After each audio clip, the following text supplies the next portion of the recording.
말씀 나누겠습니다. 요한복음 14장 4절에서 7절까지입니다. 함께 봉독하시죠. 내가 가는 곳에 그 길을 너희가 알리라. 도마가 가로되 주여 어디로 가시는지 우리가 알지 못하거늘 그 길을 어찌 알겠삼나이까. 예수께서 가라사대 내가 곧 길이요 진리요 생명이니 나로 말미암지 않고는 아버지께로 올 자가 없느니라. 너희가 나를 알았다면 내 아버지도 알았으리로다. 이제부터는 너희가 그를 알았고 또 보았느니라. 아멘. 창세기 책이 드디어 왔습니다. 필요하신 분들은 우리 조필순 집사님한테 구입해 가시기 바랍니다. 우리 지난주에 하나님께 이르는 유일한 길이요 진리요 생명이신 예수 그리스도의 유일성에 대해서 함께 공부를 했습니다. 하나님은 천하 인간에게 구원에 이르는 다른 이름을 주신 적이 없다는 것을 성경은 명확히 밝히고 있고 역사도 그것을 증명해주고 있습니다. 르네상스나 산업혁명이나 전쟁, 교육, 종교, 과학, 문명, 그 어떤 선행체계, 지식체계도 인간을 참 행복과 만족 속으로 이끌지 못했다는 것을 우리는 인정해야 됩니다. 따라서 인류는 그러한 역사의 경험을 토대로 하여 이제 다시는 다른 방법이나 수단을 동원하여 우리의 행복과 안식에 도달하겠다는 생각을 버려야 함에도 불구하고 여전히 새로운 르네상스를 꿈꾸며 신이성주의다, 신자유주의다 해서 여전히 자신들의 힘으로 지상낙원을 이루려 하고 있는 실정이에요. 그런데 그 속에서 성도라는 사람들조차 예수가 아닌 이 세상의 선행체계나 지식체계, 이 세상의 힘 등으로 자신의 행복에 도달하려고 하고 있는 게 작금의 실정입니다. 성도는 하나님만으로 만족하는 법을 배워야 하는 자들이지 하나님 이외에 다른 것을 얻어내어 그것으로 행복에 도달하려 해서는 안 되는 것입니다. 성도가 하나님 이외에 다른 세상 힘을 자꾸 추구한다는 것은 하나님으로부터의 독립을 쟁취하겠다라는 시도와 똑같은 거예요. 하나님의 도움 없이 이 세상 다른 것으로도 충분히 자기가 추구하는 행복에 도달할 수 있음을 증명해보고 싶은 악한 행위죠. 이 세상 힘을 추구한다는 것은 그런 것입니다. 내가 하나님 없이도 얼마든지 이 세상 것으로도 행복하게 살 수 있으니까 이제 그만 나를 놓아주고 내가 원하는 걸 나한테 좀 주세요 라는 거 아닙니까? 하나님이 그걸 들어주시겠어요?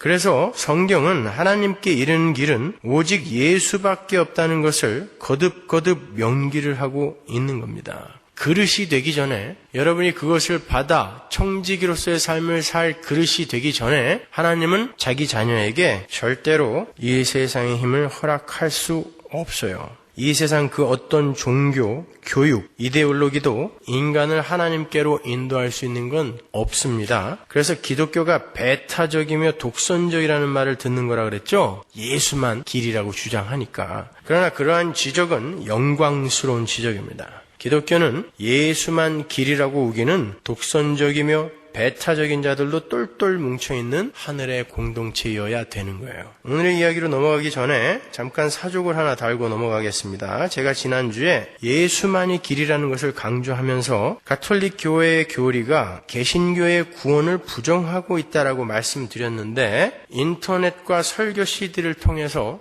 저희 교회 설교를 들으시는 가톨릭 신자들께서 여러 통의 이메일을 보내주셨어요. 어떤 분은 그동안 모르고 있던 것을 알게 되어 감사하다는 메일을 주셨는가 하면 어떤 분은 제가 가톨릭을 모함한다고 항변하셨고 어떤 분은 가톨릭을 알지도 못하면서 함부로 이야기한다라고 말씀하셨고 어떤 분은 근거를 대라라고 항의 메일을 주셨어요. 그래서 근거를 대드립니다. 가톨릭 교회 교리집 일치교령 제3항 제1편 316쪽에 보면 이런 내용이 있어요. 제2차 공의회에 관한 바티칸 공의회의 일치운동에 관한 교령은 다음과 같이 천명하고 있다. 구원의 보편적 보조수단인 가톨릭 교회를 통해서만 구원 방법의 모든 충족에 도달할 수 있다. 일치교령 제3항 제1편 316쪽입니다. 뿐만 아니라 가톨릭 교회 교회 헌장에도 똑같은 내용이 있어요. 교회 헌장 14항 제1편 328쪽에 보면 제가 쪽수까지 말씀드려요. 더 이상 항의하지 마세요. 그리스도의 모든 구원이 당신의 몸인 교회, 가톨릭 교회를 통해 주어진다. 그러므로 가톨릭 교회에 들어오기를 거부하거나 끝까지 그 안에 머물러 있기를 거부하는 사람들은 구원될 수 없다. 분명하죠? 교회 헌장에 기록되어 있단 말입니다. 가톨릭 교회 헌장에. 이게 가톨릭 교회가 개신교를 바라보는 시각이에요. 그래서 제가 가톨릭 교회 또한 배타성이 있다라고 말씀드렸던 거예요. 그러나 저는 그러한 가톨릭 교회의 배타성을 비판하는 게 아닙니다. 다만 우리 개신교와 다르다라는 것을 강조하고 싶었을 뿐이에요. 왜? 저는 신부가 아니라 개신교 목사이기 때문에 개신교 교인들에게 개신교 교리를 가르쳐야 할 의무가 있기 때문에 여러분들에게 반드시 이야기를 해드려야 되는 것입니다. 어떤 분께서 저에게 항의를 하시면서 가톨릭도 기독교다라고 말씀하셨는데 저는 그렇게 생각하지 않습니다. 물론 가톨릭 교회 안에도 예수와 십자가 그리고 성경이 있어요. 그렇기 때문에 가톨릭 교회 안에도 기독교인이 있을 수 있습니다. 거기도 구원이 있습니다. 그러나 기독교라는 것은 그 말 자체가 그리스도, 기독이 그리스도예요. 예수 그리스도라는 말에서 나온 것이기 때문에 예수로 시작해서 예수로 끝나야 하는 게 기독교예요. 거기에다가 인간들의 행위나 공로나 노력이나 열심히 보태지면 그건 신인 협력의 다른 종교가 되는 것이지 예수 그리스도 교가 아닌 것입니다. 예를 들어서 여러 가지 성사를 통하여 고범죄가 사해진다고 하는 것이나 공로와 업적, 선행 등을 통하여 죄를 상쇄해 갈 수 있다거나 성인들의 공로를 전가받아서 죄를 상쇄할 수 있다는 식의 가르침은 오직 예수의 공로로만 구원을 받는다고 하는 기독교의 교리를 완전히 박살내버리는 것이기 때문에 가톨릭의 교리를 기독교 교리라 할 수 없다라는 거예요. 뿐만 아니라 성무, 무혐시태, 즉 마리아가 예수를 임신했을 때 마리아에게 원죄가 없었다라는 식의 원죄론의 부정 또한 기독교 교리와 어긋나죠. 성경은 분명 이 땅에 그 어떤 인간도 의인일 수 없다고 확언하고 있습니다. 그럼에도 마리아를 우상화하기 위해서 그녀가 산채로 승천을 했다는 등 죄가 없었다는 등 하는 견해는 성경에 근거하여 너무나 터무니없는 주장일 뿐이에요. 마리아를 숭배하는 속칭 성모신학, 마리얼러지라는 것은 사실 바알과 아세라 같은 이방 종교에서 나온 겁니다. 이방 종교에서는 항상 신도 암수 한 쌍이라는 것을 아세요? 바알이 순놈이고 아세라가 암놈입니다. 그 아세라의 자리에 마리아를 끼워 넣은 것이 마리얼러지예요. 성모신학. 우리 성도가 구원에 이르는 길은 여러 성인들의 공로나 마리아에 대한 기도나 선행 등에 의지해서가 아닌 오직 예수 그리스도의 십자가 보혈에 의해서만 가능한 거예요. 그게 기독교입니다. 그냥 면목 없이 믿음으로 모든 것을 은혜로 선물로 받는 거예요. 그냥 무조건적인 은혜, 무조건적인 용서를 그냥 면목 없이 받는 것입니다. 그게 기독교예요. 거기에 예수의 십자가 공로가 전제되는 거예요. 우리는 면목 없지만 예수님은, 하나님은 당신들이 할 일을 하셨단 말입니다. 기독교는 예수의 공로에 인간 측에서 무엇을 보태서 완성이 되는 그런 종교가 아니에요. 기독교는 다른 종교에서처럼 수단과 방법의 개념을 가진 하늘에 이르는 도 정도가 아니란 말입니다. 다른 종교들처럼 목적지에 이르는 어떤 수단과 방법을 제시해 주면 그 수단과 방법을 이용해서 자신들 스스로 해탈도 하고 사회 정의도 구현하고 하는 그런 도로서의 종교가 아니란 말입니다.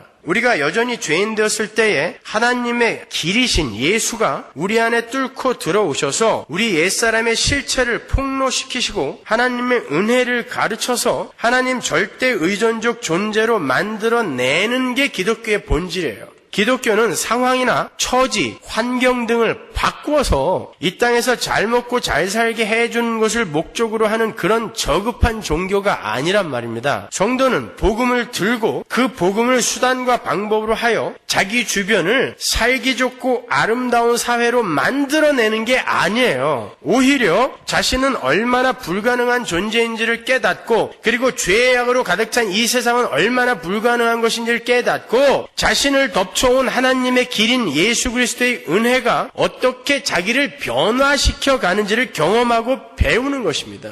기독교에서 이야기하는 부흥은 양적, 수적, 팽창이 아니라 변화의 언어입니다. 부흥이라는 건 사람이 많아지고 이 땅에 그리스도의 푸른 계절이 오고 이런 것이 아니라 하나님의 백성 하나하나가 하나님의 백성답게 변해 가는 거예요. 그걸 리바이벌이라고 하는 것입니다. 그게 부흥이에요. 그러니까 부흥이란 말을 함부로 쓰지 마세요. 그 길에 각자의 믿음의 분량에 따라서, 믿음의 분량, 성경에서 말하는 믿음의 분량은 항상 신앙의 색깔을 이야기하는 겁니다. 믿음의 어떤 양이 있다라는 게 아니에요. 신앙의 색깔, 각자의 그 믿음의 분량, 신앙의 색깔에 따라서 사회운동을 할 수도 있고 그 길에 개혁운동 같은 것에 참여할 수도 있어요. 모두 다가 그리로 가야 된다는 건 아닙니다, 여러분. 그건 공식화하거나 일반화해서 아무에게나 막 적용시키면 안 돼요. 너희는 기독교인인데 예수를 믿으면서 왜 그렇게 행동하지 않아? 행동하지 않는 양심이 양심이냐? 이렇게 말씀하시면 안 됩니다. 그건 믿음의 분량, 신앙의 색깔에 따라 그럴 수도 있고 안 그럴 수도 있어요. 그렇게 애초부터 기독교의 목적지 자체를 그리로 잡으면 안 돼요. 착한 일들 많이 하십시오. 그리고 평등과 평화와 정의를 위해서 여러분의 한몸 불살라 던지세요.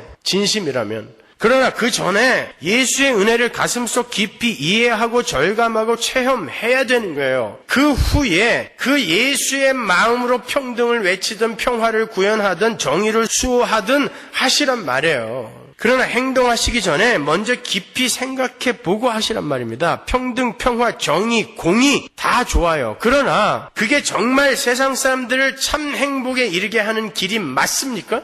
예수만이 길이라면서요. 거기서부터 틀리고 있는 거예요.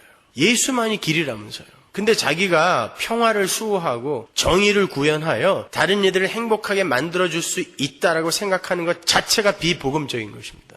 예수만 길이라면서요. 그런데 그 예수를 전하는 것보다 더 급한 일이 있는 듯해요. 이 세대는.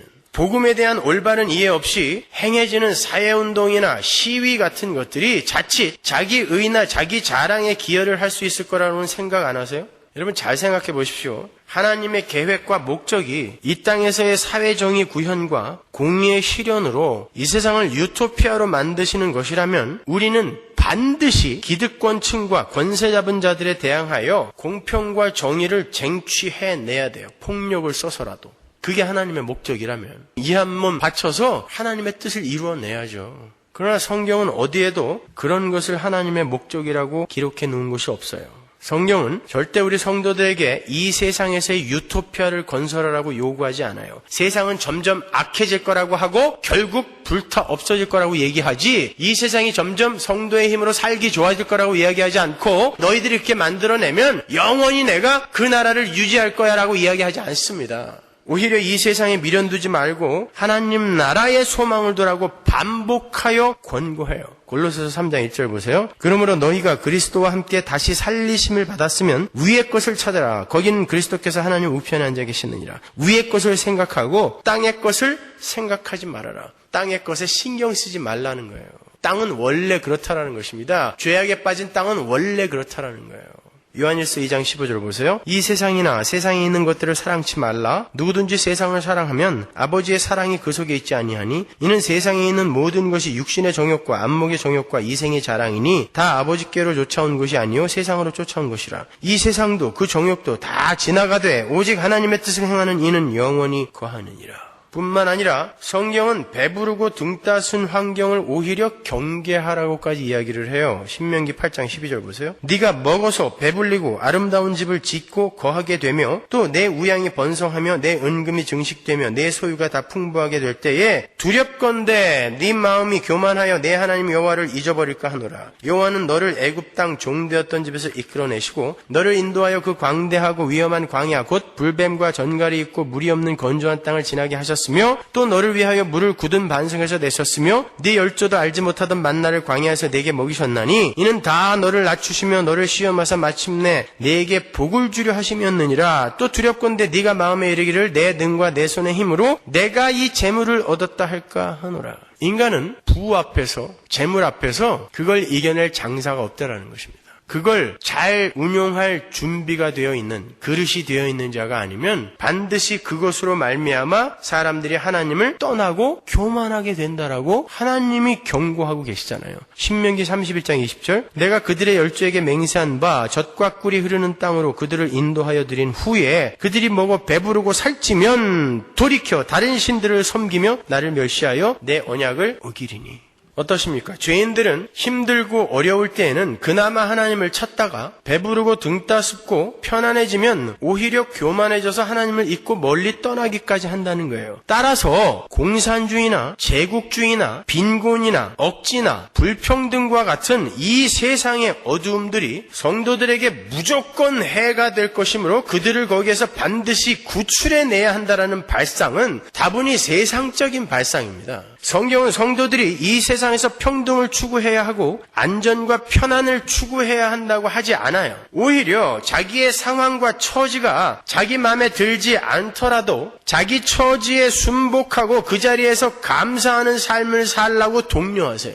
디모데전서 6장으로 가보세요. 1절. 무릇 멍에 아래 있는 종들은 자기 상전들을 범사에 마땅히 공경할 자로 알지니 이는 하나님의 이름과 교훈으로 회방을 받지 않게 하려 함이라. 종들은 상전들에게 잘하라는 거예요. 공경하라는 거예요. 믿는 상전이 있는 자들은 그 상전을 형제라고 경히 여기지 말고 같은 교회 멤버라고 상전에게 맘먹지 말라는 뜻입니다. 더 잘 섬기게 하라. 이는 유익을 받는 자들이 믿는 자요 사랑을 받는 자임이니라. 너는 이것들을 가르치고 권하라. 누구든지 다른 교훈을 하며 바른 말 곧 우리 주 예수 그리스도의 말씀과 경건에 관한 교훈에 청렴치 아니하면 저는 교만하여 아무것도 알지 못하고 변론과 언쟁을 좋아하는 자니 이로써 투기와 분쟁과 회방과 악한 생각이 나며 마음이 부패해지고 진리를 잃어버려 경건을 이익의 재료로 생각하는 자들의 다툼이 일어나느니라. 그러나 자족하는 마음이 있으면 경건이 큰 이익이 되느니라. 우리가 세상에 아무것도 가지고 온 것이 없음에 또한 아무것도 가지고 가지 못하리니 우리가 먹을 것과 입을 것이 있은즉 족한 줄로 알 것이니라. 부하려 하는 자들은 시험과 올무와 여러 가지 어리석고 해로운 정욕에 떨어지나니 곧 사람으로 침륜과 멸망에 빠지게 하는 것이라. 돈을 사랑함이 일만하게 뿌리가 되나니 이것을 사모하는 자들이 미혹을 받아 믿음에서 떠나 많은 근심으로써 자기를 찔렀도다. 성도야 자족해라 라는 거예요. 욕심내지 말고 자족해라. 네가 이 땅에 가져온 거 없으니까 먹는 거 입는 거 있으면 그냥 자족해라. 먹는 거 입는 건 내가 책임져 준다라는 거예요. 이스라엘이 광야 40년 동안 옷이 해지지 않고 신발이 떨어지지 않았다고 그러죠. 그 말은 옷 한 벌 신발 한 켤레 갖고 40년 입었다는 거 아닙니다. 3살짜리가 나중에 40살 됐을 때 그때도 3살 때 입었던 옷 이렇게 입고 있었을까요? 그 말은 하나님께서 40년 광야 인생 동안에 그들이 옷으로 걱정하지 않게 신발로 걱정하지 않게 보급을 해줬다라는 뜻이에요. 하나 가지고 40년 입었다는 거 아니라 그렇게 내가 너희들이 입을 거 먹을 거 책임져 줄게. 절대 굶겨 죽이지 않아. 그러니까 그것으로 족한 그 상태에서 하나님만으로 족한 그런 성숙한 자가 되어라가 하나님의 요구이지 어떻게 해서든지 하나님을 얼르고 달래서 자기가 원하는 것을 얻어내어 이 세상에서 자기가 원하는 삶을 살라라는 게 하나님의 말씀이 아니란 말입니다, 여러분. 부자 되는 게 행복의 길 아니고 종의 자리에서 상전의 자리로 뛰어 올라가는 것이 행복의 길 아니라고 그러잖아요. 그냥 각자의 자리에서 하나님의 백성다운 삶을 살아내는 것이 성도의 올바른 삶인 것이지 그것을 뒤집어 엎어서라도 평등과 정의를 구현하는 것이 성도의 지향점이어서는 안 된다는 거예요. 공산주의가 그거 아닙니까, 여러분? 왜 인간이 사유재산을 소유해야 되는가? 사도행전의 초대교회처럼 모두가 함께 일하고 필요한 만큼 나눠 쓰자. 이게 공산주의 이론 아닙니까? 성경에서 나온 거예요. 마르크스가 신학생입니다, 여러분. 신학 논문까지 쓴 사람이에요. 어떠세요? 분명 평등, 평화, 정의를 위한 몸부림이에요. 그런데 그들의 이데올로기를 관철시키기 위해서 70여 년간 공산주의가 죽인 사람이 몇 명인지 아세요? 1억 명입니다.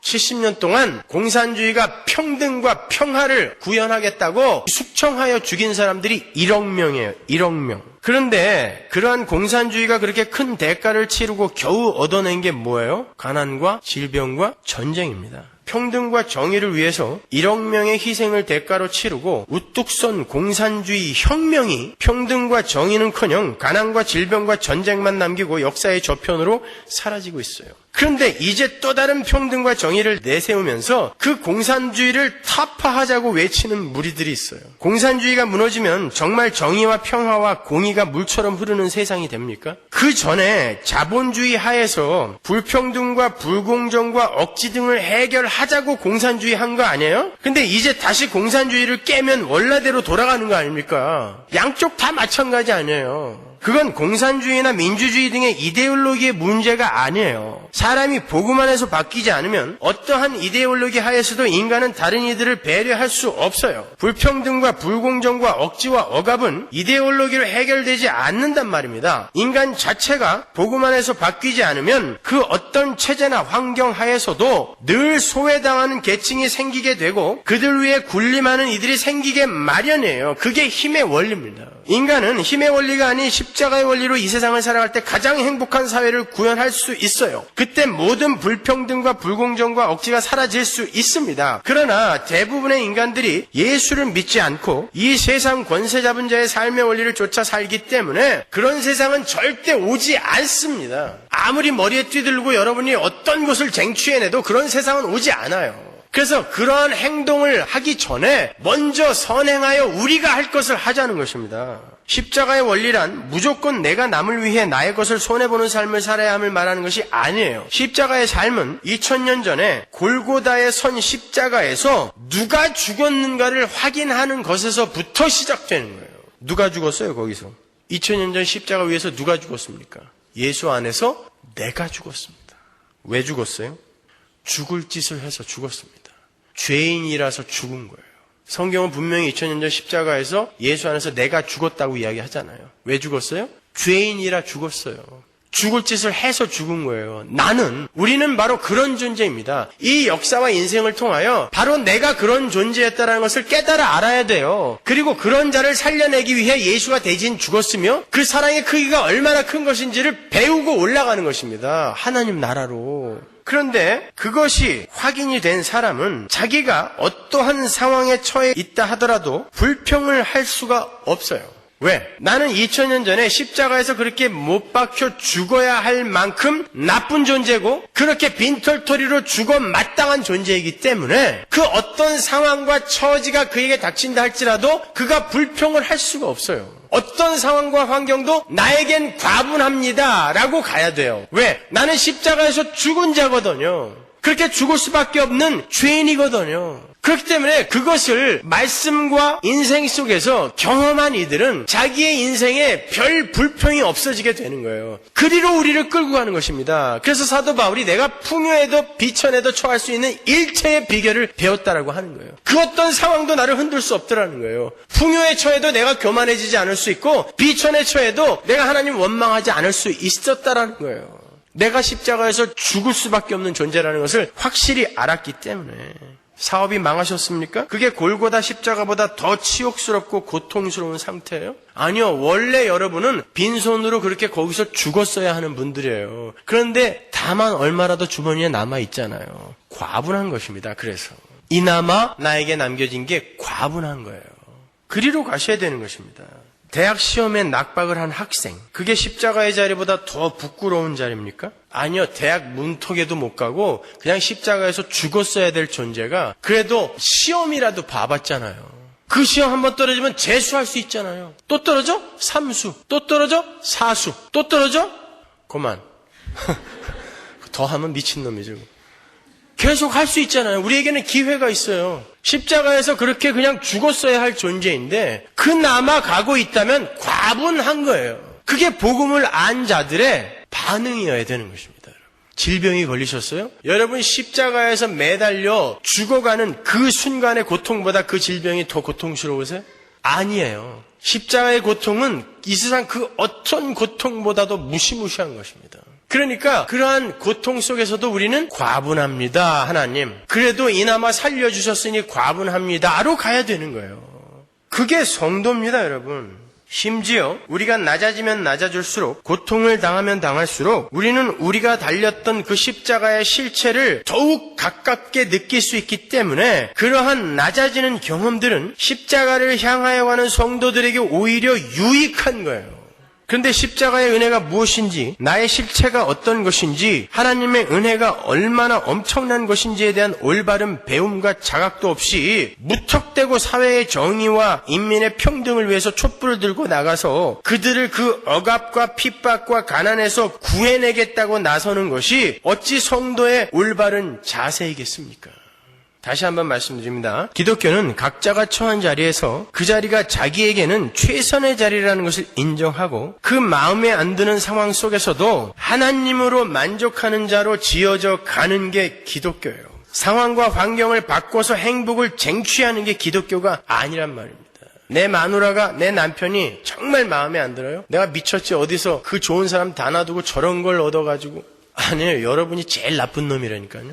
여러분이 십자가에서 죽어야 할 존재라면서요. 그러니까 적어도 나보다는 난 사람이에요. 그래서 과분하게 여겨야 돼요. 여러분, 왜 부부싸움이 그렇게 잦아지는 줄 아세요? 내가 나 정도의 자격과 조건이면 적어도 저런 인간보다는 나은 사람이랑 살아야 된다라는 그런 자만심 때문에 그래요. 그렇지 않습니다. 여러분 자신이 제일 못난 분이에요. 내가 이 세상에서 제일 못나고 낮은 사람입니다. 그래서 그 어떤 사람이 내 배우자로 앉아 있어도 나는 과분합니다 하고 가야 돼요. 그런 면에서 주인의 자리보다는 종의 자리가, 높은 자리보다는 낮은 자리가, 부자인 자리보다는 가난한 자리가 더욱더 복음의 진리를 깨닫는데 유익한 고지예요. 그런데 세상의 힘의 원리하에 있는 사람들과 똑같이 부자가 가난한 것보다 행복한 거고, 공산주의보다는 민주주의가 더 큰 행복을 가져다 줄 수 있다고 믿고, 독재보다는 민주주의가 더 우리를 편안하게 해줄 수 있다는 그런 단세포적 발상으로 함부로 경거망동하는 것은 성도의 올바른 자세가 아닌 것입니다. 여러분, 그렇게 해서 민주주의 쟁취해갖고 대한민국이 살기 좋아졌습니까? 민주주의여 만세, 타는 목마름으로 그렇게 외치면서 수많은 젊은 목숨들이 아크로폴리스 광장에서 쓰러져 갔어요. 근데 그렇게 해서 쟁취한 민주주의, 민주정부 하에서 왜 사람들이 더 많이 자살합니까? 왜 자살하는 사람 숫자가 30배로 늘어났어요? 뭐 때문에? 왜 이런 민주정부 하에서 대통령이 지금은 대통령도 아니에요. 그죠? 아무나 맘먹어 그냥. 옛날에는 대통령이 왕이었습니다. 근데 이제는 대통령이 아니에요. 인터넷에서 막 자기들끼리 채팅도 하고 막 싸움질도 하고 그래요. 근데 이런 시대에 사는 이들이 군사 독재 시절을 그리워하고 있다는 거 아세요? 도대체 어떤 체제가 우리를 행복하게 해주는 겁니까? 군사 독재 때는 여기서만 벗어났으면 민주정부, 참여정부 오니까 아이고 그때가 좋았는데, 이 세상에서 그 어떤 체제도 인간들을 행복하게 해줄 수 없다라는 증거인 것입니다. 여러분 마태복음 20장에 포도원 품꾼의 비유를 아시죠? 그 포도원 품꾼의 비유가 바로 그 이야기를 하고 있는 거예요. 어떤 상황 속에서도 너희들은 불평불만하지 말고 거기서 하나님의 백성으로 지어져 가면 그게 가장 큰 행복이야. 그 이야기 해주는 거예요. 그 비유는 하나님께 부르심을 받은 모든 성도는 이 모든 상황이 저에게는 과분합니다 하는 고백으로 살아야 함을 가르치는 거란 말이에요. 그 포도원 품꾼의 비유는 바로 그 전장인 19장부터 연결해서 이해를 해야 되는 비유예요. 마태복음 19장에는 그 유명한 부자 청년의 이야기가 나오죠. 그 부자 청년은 자기 생각에 율법을 모두 지켜온 것으로 알고 있었고, 그래서 자신은 충분히 자신의 힘으로 구원에 이를 수 있을 줄 착각하고 있었어요. 당시에 구약시대의 부자는 하나님의 축복을 받은 사람의 대명사였기 때문에 축복도 받았고 율법도 지켰으니까 당연히 구원받아야죠. 근데 예수님이 말씀하세요. 너 만몬과 하나님 둘 중에 누구를 택하겠냐라고 물어보세요. 단도직입적으로 물어보시죠. 그랬더니 만몬, 하나님 둘 중에 딱 재보더니 하나님을 버려요. 저는 만몬 이거 택할래요. 예수님께서 굳이 거기서 그 만몬, 이 세상의 돈을 신으로 표현하세요. 만몬이 신이라는 뜻이에요. 세상 신. 돈은 신입니다. 이 세상의 힘은 하나님과 대척점에 서 있는 신이에요. 신. 그러니까 어줍지 않은 종교 행위가 하나님의 자녀됨을 보장 못한다는 것을 우리는 확실히 알아야 돼요. 그가 율법을 전부 지켰다고 했는데 정작 그는 하나님을 쫓을 준비가 안 돼 있는 사람이었잖아요. 그런 부자 청년의 뒷모습을 본 베드로가 예수님께 묻죠. 선생님, 우리는 모든 것을 다 버리고 주님을 쫓았는데 그런 우리에게 주님은 뭘 주실 거예요? 똑같은 놈이라는 거예요. 부자 청년이 지금 가고 있는데 뒤통수 뒤에서 예수님을 향해 예수님, 저는 다 버리고 왔어요. 쟤는 못 버렸잖아요? 나는 다 버렸어요. 뭘 줄 거예요? 물어봤단 말입니다. 더 얄밉죠, 여러분요. 예수님이 베드로를 여기다가 등장시킨 건 그 베드로 역시 예수님을 쫓는 이유가 무언가 이 세상에서 자기에게 유익한 것을 얻어내는 것이었음을 보여주는 거예요. 폭로시키는 거예요. 그럼 베드로에게 예수님이 말씀하세요. 마태복음 19장 27절 보세요. 이에 베드로가 대답하여 가로되 보소서 우리가 모든 것을 버리고 주를 쫓았사오니 그런즉 우리가 무엇을 얻으리까? 그러죠? 예수께서 가라사대 내가 진실로 너희에게 이르노니 세상이 새롭게 되어 인자가 자기 영광의 보좌에 앉을 때에 나를 쫓는 너희도 12보좌에 앉아 이스라엘 12지파를 심판하리라. 또 내 이름을 위하여 집이나 형제나 자매나 부모나 자식이나 전토를 벌인 자마다 여러 배를 받고 또 영생을 상속하리라. 그러나 먼저 된 자로서 나중되고 나중된 자로서 먼저 될 자가 많으니라. 여러분 이 얘기가 무슨 얘기인지 진짜 아세요? 무슨 선문답 같지 않아요? 내용이 도무지 연결이 안 되죠. 예수님은 무엇을 주시겠습니까? 하고 묻는 베드로에게 당신의 이름을 위하여 집이나 형제나 자매나 부모나 자식이나 전토를 버리는 것에 대해서 이야기를 하세요. 뭘 달라고 하는데 예수님은 버림이 먼저 전제되어야 된다라고 말씀을 하세요. 그러면 그들이 그 버린 것들의 여러 배를 받게 될 거고 또 영생을 상속할 거래요. 여기에서 여러 배라고 번역이 된 헬라어 헤카톤타플라시온이라는 단어는 100배라는 뜻이에요. 제가 거기에 대해서 설명해 드렸죠. 여러 배가 그 100배라는 뜻이에요. 히브리 사람들에게 있어서 그 100배라는 단어 헤카톤타플라시온이라는 단어는 다른 것과 비교할 수 없이 크고 많은 이라는 뜻이라 그랬죠. 딱 100배라는 뜻이 아니라. 그리고 거기에서 또라는 단어는 동격 접속사예요. 그러니까 이런 거예요. 예수님의 이름을 위하여 집이나 형제나 자매나 부모나 자식이나 전토를 벌이는 사람은 그것과는 비교할 수도 없는 어떤 것을 얻는데 그것이 즉 영생이다 라는 뜻이에요. 정확한 번역이. 먼저 버린다라는 것의 의미부터 규명을 해봐야 되겠죠? 여러분 자식을 버린다, 전토를 버린다, 집을 버린다 이 말이 무슨 말이에요? 예수를 믿기 위해서는 예수 외의 모든 것을 다 버려야 된다는 말인가요? 예수를 믿기 위해서는 집도 다 팔아서 교회에 헌금해야 되고 자식도 버려야 되고 전토도 다 버려야 돼요? 이단들이 이 구절을 갖고 그렇게 전토, 집 다 팔아서 우리 공동체로 들어와라 해서 공동체 생활들을 하죠. 이 이야기는 그런 이야기가 아니에요. 그 말은 부모나 자식이나 집이나 전토가 어떤 상황, 어떤 크기, 어떤 분량이라도 거기에 만족하라라는 뜻이에요. 그게 버리는 거예요. 예를 들어서 자식이 공부를 못해서 대학에 4번이나 떨어졌어요. 그때 넌 무슨 일이 있어도 하버드에 들어가야 돼. 넌 내 아들이니까 라고 하는 건 아직 그 사람이 그 자식을 꼭 붙들고 있는 거예요. 그러나 그 상황에서 내 아들이 이 경험을 통하여 자신의 실체가 어떤 것인지를 깨닫고 더욱더 십자가로 가까이 가게 되는 계기가 된다면 나는 이 상황을 기쁘게 받아들이겠다. 우리 아들이 똥을 푸면 어떻고 번데기 장사를 하면 어떠냐. 그 상황 속에서 예수를 배운다면 나는 만족해 라는 게 자식을 버리는 것입니다. 그게 자식을 놓는 거예요. 내가 내 욕심에서 그 자식을 버리는 거예요. 떠나는 거예요. 아피햄이라는 단어는 바로 그런 뜻이에요. 거기에 집착하는 것이 아니라 거기에서 마음을 떠나보내는 거. 그게 아피햄이에요. 그게 버리는 거예요. 집, 전토, 재물 전부 마찬가지예요. 거기에 집착하지 않고 하나님의 뜻 안에서 그 상황에 순종하는 것을 아피햄이 버린다라고 이야기를 하는 거예요. 집, 토담집이면 어때요? 초가집이면 어때? 판잣집이면 어때? 괜찮아. 이 상황 속에서 하나님이 부르시는 날까지 그냥 만족하면서 갈 거야가 버리는 거예요. 너무너무 좋은 집을 줬어요. 너무너무 좋은 집을 사야만 되는 그런 일이 있을 수 있습니다. 우린 자본주의 사회에서 경제의 논리가 지배하는 이 세상에 살고 있기 때문에 괜히 현명하지 못한 그런 삶을 살 필요는 없잖아요. 그러니까 여러 가지 효율적인 그런 경제 생활을 위해서 큰 집을 사야 될 경우가 있어요. 그때에 그 집에 종속되지 않고 하나님이 나에게 이런 좋은 집을 주셨는데 어떻게 나는 이것이 내 힘으로 여겨지지 않을까? 이게 언제 초가집으로 바뀐다 해도 나는 괜찮아. 그게 집을 버린 것입니다. 그게 전토를 벌이는 거예요. 무조건 팔아서 교회에 헌금하라는 거 아닙니다, 여러분.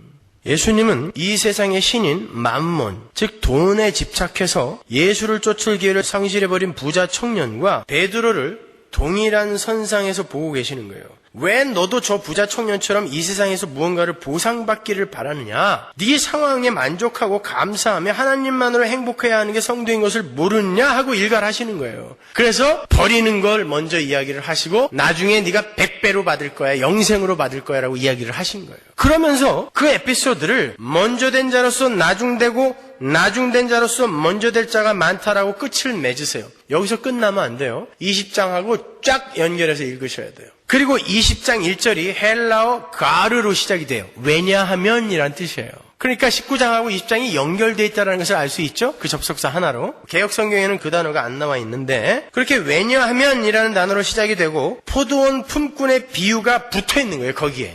그러니까 포도원 품꾼의 이야기는 먼저 된 자로서 나중되고 나중된 자로서 먼저 될 자가 많으니라에 대한 설명인 거예요. 그 말을 하시고 왜냐하면 하고 그 이야기를 붙였으니까. 그리고 그 포도원 품꾼의 이야기 마지막이 또 동일하게 먼저 된 자로서 나중되고 나중된 자로서 먼저 될 자가 많다로 끝이 나요. 그 유명한 히브리어 문학 기법 중에 샌드위치 기법이라는 거예요, 이게요. 그러니까 그런 걸 배우지 않고 여러분이 이 구절들을 각기 따로 떼어서 이해를 하면 그런 이단들이 이야기하는 거에 팍팍 넘어가는 거예요. 분명히 성경에 써 있으니까.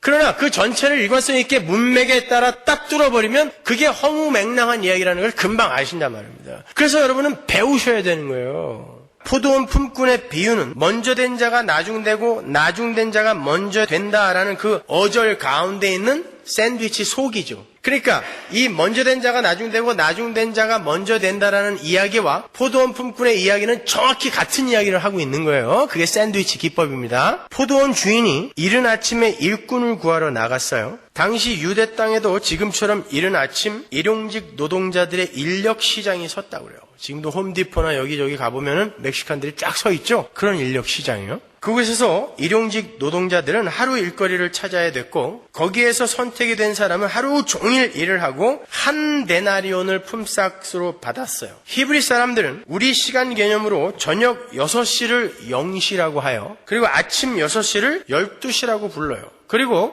저녁 6시를 다시 0시로 해서 그게 하루예요. 그 시간을 일몰 시간으로 통상 사용했어요. 저녁 6시를. 그러니까 이른 아침이라는 것은 새벽 6시를 말하는 거예요. 그 주인이 새벽 6시에 일용직 노동자들을 구하러 나갔다라는 뜻이에요. 그런데 주인이 3시, 5시, 9시, 11시에 계속해서 품꾼을 부르러 갔어요. 그러니까 마지막 11시에 온 품꾼은 일몰 바로 1시간 전인 저녁 5시에 포도원에 들어온 거예요. 11 더하기 6은 17이니까 그건 17시에는 저녁 5시잖아요.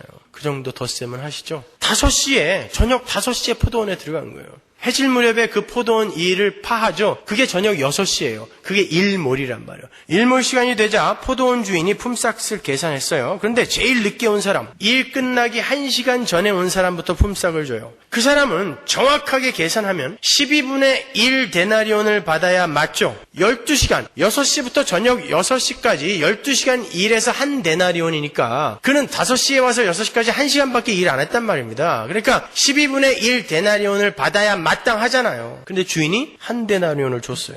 그 사람이 그 돈을 받으면서 얼마나 좋았겠어요. 기대치도 않은 한 데나리온이 자기에게 주어졌어요. 그 사람은 그 한 데나리온이 너무나 과분하죠? 맞습니까? 자기가 한 게 아무것도 없는데 주인이 한 데나리온을 준 거예요. 반면에 제일 처음 온 사람은 은근히 기대를 했겠죠. 1시간 일한 사람이 한 데나리온을 받았으면 나는 12시간 일했으니까 12데나리온을 주겠구나. 기대를 했어요. 근데 주인이 그 사람에게도 한 데나리온만 줘요. 그때 처음에 온 자가 따지죠. 왜 나의 품삯과 저 늦게 온 사람의 품삯이 같습니까? 그 사람에게서는 감사라든지 과분함이라든지 만족이라는 게 없어요. 왜요? 자기가 주인을 위해 무언가를 했다는 그 교만한 마음이 은근히 보상 욕구로 나타난 거예요. 나는 이 정도 받을 자격이 있다라고 생각하게 된 것입니다. 주님은 천국은 저녁 5시에 일하러 나온 자가 한 데나리온을 받고 그 과분함으로 감사하며 사는 것과 같은 그런 마음을 가진 자들의 것이다 라는 말씀을 하고 싶었던 거예요. 그래서 먼저 된 자가 나중되고 나중된 자가 먼저 된다라고 이야기를 하신 것입니다. 여기서 먼저 된 자, 자기들은 선민으로서 율법을 지키고 제사를 지내고 할례를 받았으므로 많은 일을 했으므로 구원을 받을 자격이 있고 그러한 자기들에게 하나님은 이 땅에서도 화려한 다윗 왕국으로 보상을 해주셔야 한다고 생각했던 바리새인들, 그들이 먼저 된 자의 첫 번째 상징이에요. 그리고 그러한 바리새적 사고방식으로 자신의 현실에 만족하지 못하고 끝없이 이 세상의 풍요와 가치로 자신들을 행복하게 하려 애를 쓰는 자들이 반드시 나중되게 될 것이다 라고 이야기를 하시는 것입니다. 그런 자들은 천국에 합당하지 않다라는 거예요. 자기가 하나님께 무언가를 지금 했고 하나님은 내가 한 만큼 나에게 보상을 해줘야 되는데 이 세상에서 나에게 반드시 보상을 해줘야 된다라고 그렇게 생각하는, 그래서 내가 원하는 만큼 주지 않은 그 주인에게 따지고 드는 그들이 나중될 자라는 뜻이에요. 근데 예수를 오래 믿은 인간들이 바로 그 자리로 가더라는 것입니다. 30년, 40년 된 자들이 그렇게 거만을 떨더라는 거예요. 이제 간 믿은 자들은 아이고 제가 이제 와가지고 뭘 알겠어요. 이렇게 하나님 이제라도 불러주신 게 과분해요. 이러고 있는데 40년 예수 믿은 자들이 그들을 보면서 너는 이제 와가지고 말이야 무슨 교회 일을 하려고 그래. 이렇게 그들을 폄하하더라는 것입니다. 그러니까 신앙생활의 연륜이 오래될수록 조심하셔야 되는 거예요. 내가 무언가 정말 하나님 앞에서 괜찮은 자이고 하나님 앞에서 하나님을 도와드릴 수 있는 어떤 능력을 소유한 자라는 그런 착각 속에서 빨리 벗어나시란 말이에요. 그리고 그렇게 이렇게 하나님 앞에 능력을 행하여 하나님의 일을 돕는 자는 이 세상에서 반드시 내가 자기가 원하는 삶을 하나님이 도와주셔야 한다라는 그 착각 속에서 빨리 벗어나시란 말이에요. 어떠한 상황이 나에게 주어진다 할지라도 나는 과분해요 라는 5시에 온 그 사람처럼 우리들은 어떠한 상황 속에서도 민주주의, 공산주의, 가난, 억압, 판자촌, 부잣집 어느 곳에서도 바로 그 생각, 나는 과분해요. 하나님이 나에게 어떻게 하셔도 나는 과분해요. 나에게는 과분해요. 나는 십자가에서 죽은 자니까 그렇게 나쁜 놈인데 하나님이 이나마 이렇게 해주신 거 나는 과분해요로 가는 게 나중된 자입니다. 스스로 뒤에 서는 거예요. 스스로 뒤에 서서 내가 어떻게 앞에 가겠어요. 그를 앞에 세우신다라는 것입니다. 하나님이. 그런데 그 상황 속에서 그렇게 하나님의 백성다운 삶을 드러내야 하는 게 성도의 삶인데 그걸 깨부수고 그들에게 이 세상에서의 편안함과 평등과 정의와 공의를 선물하겠다라고 그렇게 나서는 게 성도의 올바른 자세가 맞습니까?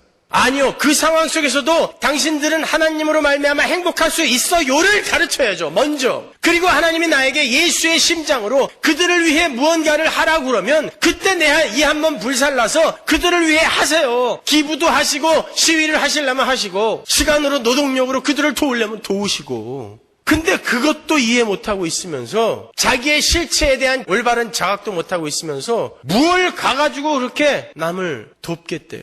그들을 해방시키겠대요. 어떻게 해방시킬 거예요? 비정규직 노동자들을 정규직에 앉혀주는 그 시위를 해서 그래요. 여러분들이 원하는 만큼 그들이 정규직으로 갔다고 쳐요. 그 다음에 어떻게 하실 건데요? 배 두들기면서 지옥 가게 가만 놔두실 거예요? 공산주의 치하에 있는 사람들 그래요. 열심히 기도하고 열심히 운동해서 공산주의 깨버렸어요. 그래서 이 자유로운 민주주의 사회의 유익을 그들에게 맛보게 해줬어요. 그 다음에 어떻게 하실 건데요? 소련의 기독교는 서구 자본주의 교회가 들어가자마자 망했습니다. 소련이 공산주의였을 땐 그나마 목숨 걸고 교회를 지키는 이들이 있었는데 돈이 들어가니까 교회가 지리멸렬 홀랑 망해버렸어요. 도대체 무엇을 위해 공산주의가 깨지게 해달라고 그렇게 기도를 했던 겁니까? 어떤 자유를 위해서? 성도들이 먼저 해야 할 게 무엇인지를 이 시대는 놓치고 있어요. 그래서 그러기 전에 그렇게 올바른 복음을 가슴 깊이 절절히 이해하기 전에 함부로 여러분에게 점수 줄 그런 일 하지 말라는 거예요. 그건 반드시 여러분에게 의의가 되기 때문에 내가 어떤 일을 하면서 나에게 자꾸 점수를 주고 있다면 그건 위험한 겁니다. 그러니까 먼저 복음을 이해하세요. 예수 그리스도의 그 십자가의 위대함, 하나님의 은혜의 탁월성 그걸 배우세요. 그래서 거기에 먼저 눈물을 흘리세요. 그 다음에 나가세요. 빈민촌을 가든 홈리스한테 가든 북한을 가든 어딜 가든 그때 가세요. 그런 진짜 용사들이 되는 거예요. 우리는요. 어줍지 않게 나를 자랑하고 나의 인기를 위해서 하는 그런 거 말고 진짜 예수의 심장으로 참 내 형제 자매들 저렇게 사는 거 내가 따뜻한 방에서 자고 따뜻한 물로 샤워하면서 정말 못 보겠다. 함께 가서 뒹굴며 그들을 위해 뭔가라도 해야지. 그런 예수의 심장이 여러분 안에서 쿵톡쿵톡 뛰고 있다면 나가세요. 열심히 도와드릴게요. 저도요. 근데 그 전에는 함부로 경거망동하시면 안 돼요. 여러분 우리는 이 세상을 고치라고 보내심을 받은 자들이 아니에요. 우리는 이 어둡고 암울한 억지뿐인 세상 속에서 영원한 나라와 영적인 세계를 증거하는 증인으로 보냄을 받은 자들이지 이 세상을 고쳐서 평등하고 윤택하고 살기 좋은 곳으로 만들어내라고 부르심을 받은 자들이 아니란 말입니다. 요한복음 17장 14절 보세요. 내가 아버지의 말씀을 저희에게 주었사오매 세상이 저희를 미워하사오니 이는 내가 세상에 속하지 아니함 같이 저희도 세상에 속하지 아니함은 이남이니이다. 내가 비옵는 것은 저희를 세상에서 데려가시기를 위함이 아니요 오직 악에 빠지지 않게 보존하시기를 위함이니이다. 내가 세상에 속하지 아니함 같이 저희도 세상에 속하지 아니하였습나이다. 저희를 진리로 거룩하게 하옵소서. 아버지의 말씀은 진리니이다. 아버지께서 나를 세상에 보내신 것 같이 나도 저희를 세상에 보내었고 하나님께서 예수님을 보내신 것처럼 성도가 예수님으로부터 세상으로 하려고 보내심을 받았다 그래요. 하나님이 예수님을 이 땅에 보내신 이유가 뭐예요? 세상 고치라고 보내셨습니까? 하나님의 말 듣고 죽으라고 보내셨어요. 마찬가지입니다. 예수님이 우리를 그렇게 보내셨다잖아요.